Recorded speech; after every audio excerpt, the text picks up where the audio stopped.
Oui, bonjour encore. Bonsoir à tous.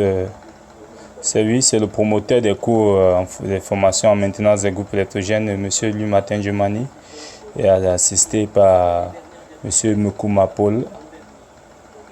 Euh, Aujourd'hui, on va essayer de vous parler des alternateurs, comme on avait dit dans le module. Le module 1 était destiné aux alternateurs. On va essayer de vous faire comprendre un peu les différentes parties des générateurs sur l'alternateur, les différentes parties de l'alternateur et vous parler aussi du régulateur. Donc, vous donner déjà un briefing sur tout cela. Bon, maintenant, comme on a dit, la recherche est aussi importante. Donc, ça veut dire après le briefing, il faudra rechercher et surtout prendre beaucoup les notions du champ magnétique, flux magnétique et tout ça en charge parce que c'est très important. Mais déjà, on va vous envoyer un petit coup dessus pour que ceux qui ne sont pas encore à la page puissent s'aligner. Ainsi, nous allons aller plus rapidement. Bon, le module, si c'est le coup pour... Nous sommes aujourd'hui la date du 18. Nous sommes aujourd'hui à la date du 18 novembre. Oui, le 18 novembre. Donc, on va commencer. On commence là maintenant. Bon, là, on va parler des alternateurs triphasés. Bon, les alternateurs triphasés, ici, on va plus attirer l'attention sur les alternateurs le roi sommet et le mécalte. Le roi sommet, généralement, sont les alternateurs qu'on retrouve dans les groupes électrogènes Caterpillar ou Olympian. Et les mécalte, c'est plus dans les groupes électrogènes SDMO. Bon, le principe de fonctionnement est le même. C'est juste au niveau de la numérotation des bobines sur la plaque carbone qui change. Et aussi au niveau des ponts de diode. Les ponts de diode des mécalte, c'est un peu différent. Mais le fonctionnement, c'est la même chose. Le fonctionnement est la même chose. Donc, c'est un peu de ça qu'on va parler aujourd'hui. Bon, on va commencer. Nous étudierons ici le principe des alternateurs triphasés, le roi sommet, mécalte. Ensuite, nous parlerons des différents systèmes d'excitation des alternateurs. Voilà.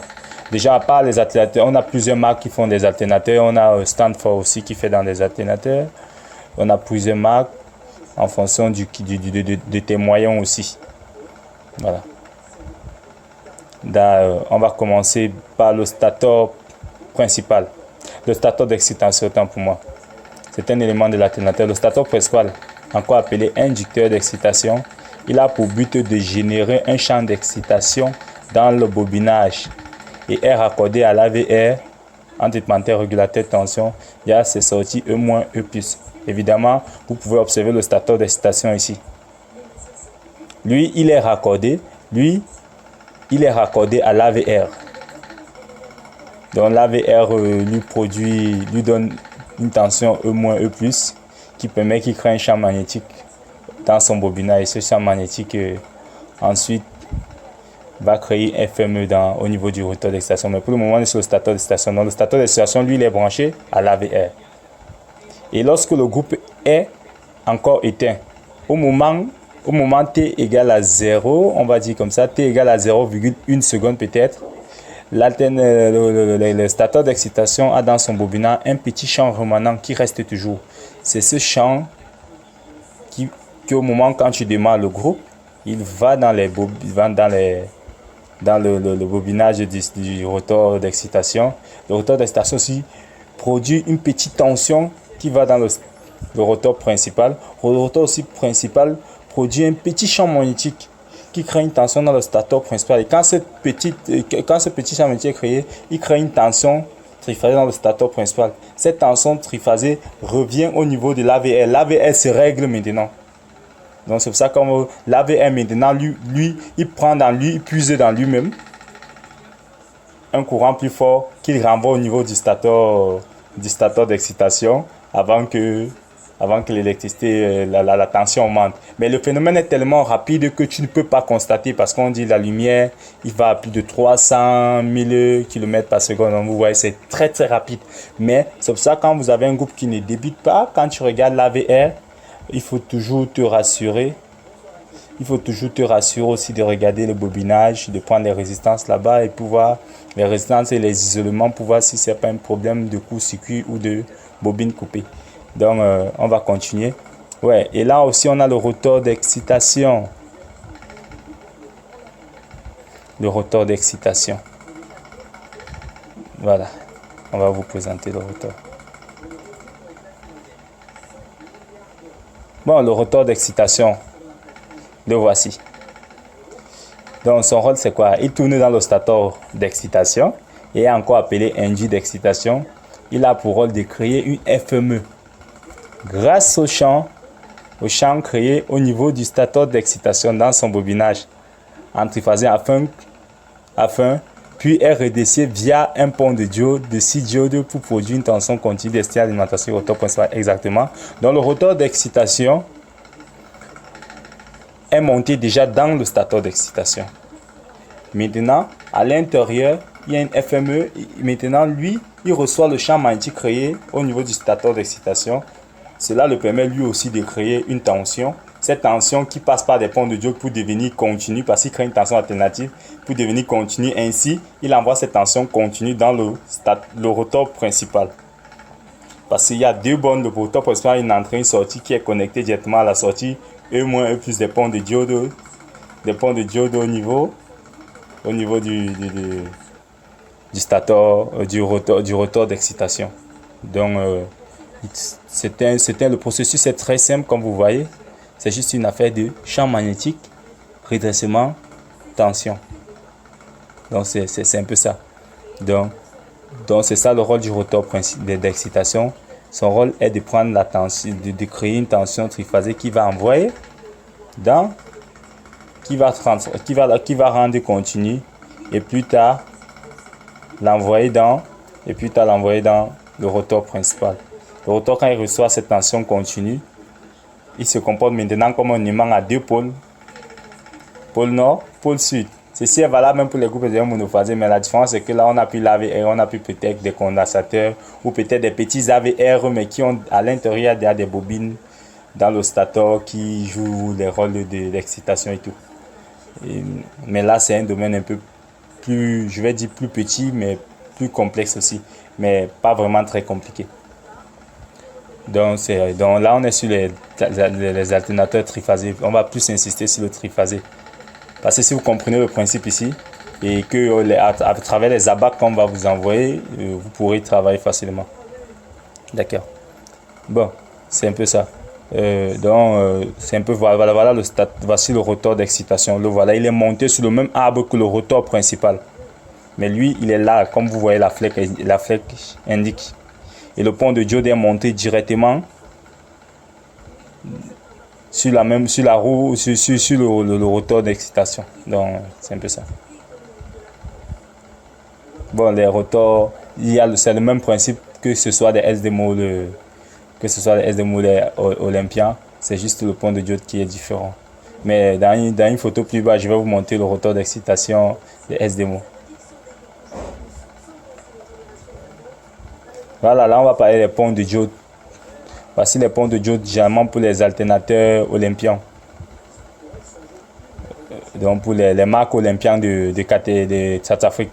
Généralement on trouve ça dans ces groupes électrogènes là. Vous voyez quand on dit 6 ponts de diode, vous comptez, vous pouvez voir 6 ponts.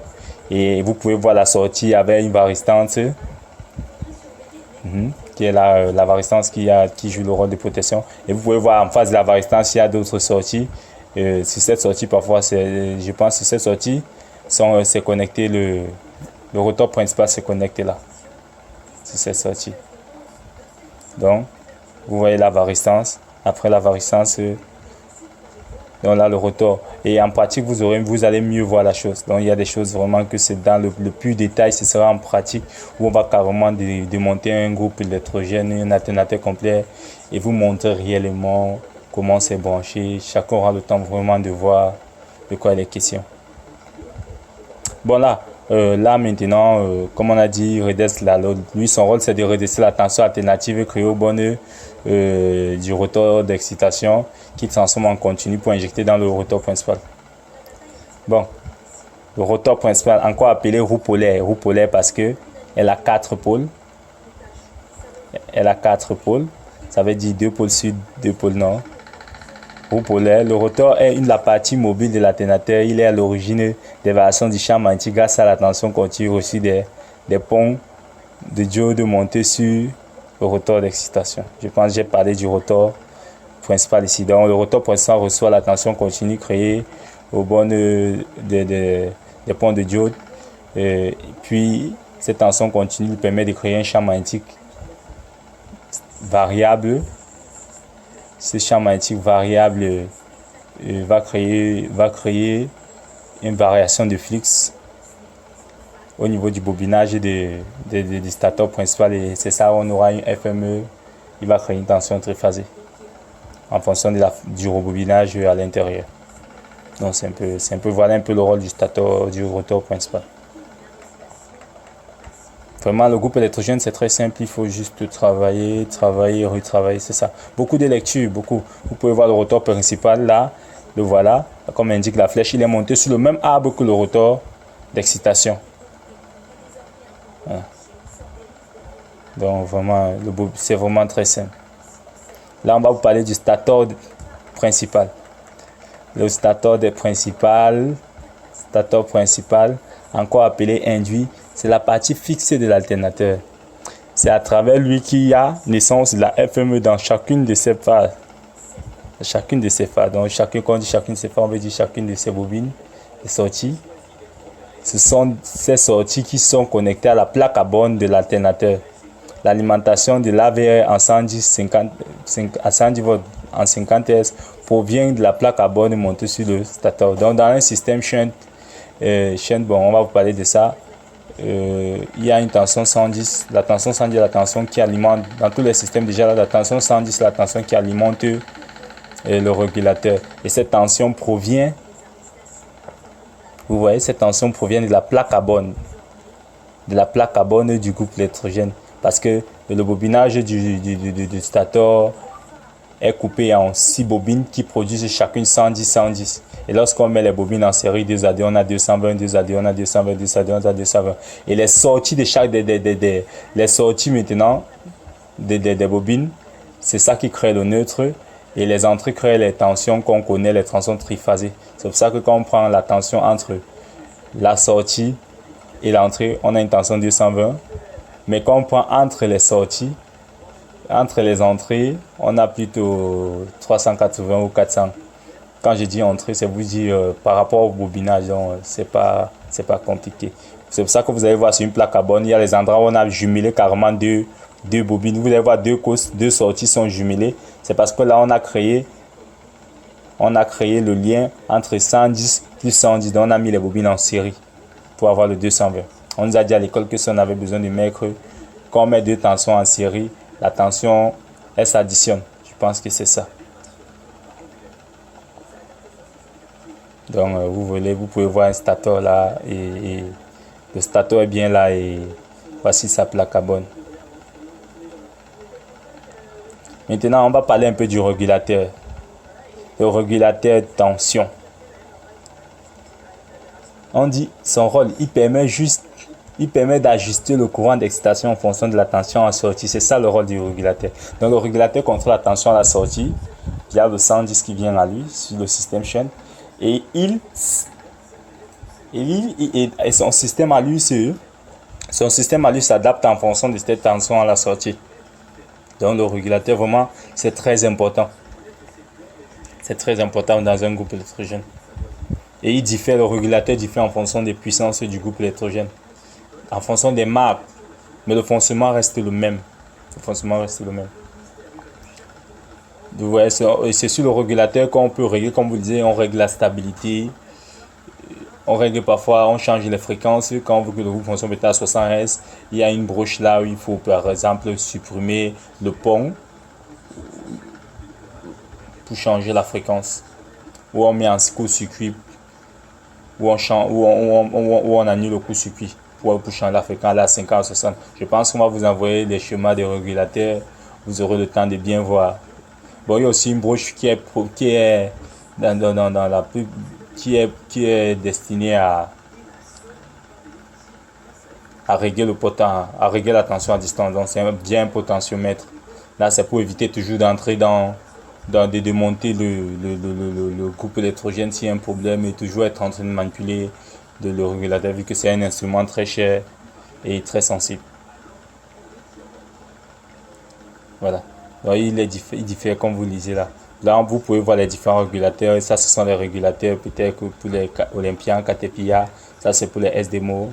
Voilà, vous voulez, ça, c'est le SR7DG. Donc, ils sont vraiment différents. Et quand nous, on vous parle des régulateurs pour SDMO, régulateurs pour Caterpillar, vraiment, on ne peut pas vous donner toutes les gammes. Ça vous délie en fonction du groupe que vous avez devant vous. Vous allez aller lire. Vous voyez là, il y a plusieurs potentiomètres là. Et chaque ici a un rôle. L'autre est là pour la stabilité. L'autre est là. Ils ont tous un rôle. Vraiment, ils ont tous un rôle. Donc, il faut lire. On va vous envoyer des abacs où vous allez lire et vous allez revenir poser des questions sur les régulateurs. Déjà, nous ici, le but c'est de vous montrer le matériel, de vous montrer les rôles. Maintenant, à travers les vidéos dans la pratique, on va mieux vous montrer le réglage. Là, vous allez mieux comprendre ce qu'on disait. Mais l'essentiel, c'est de comprendre le principe de fonctionnement. C'est ça l'essentiel.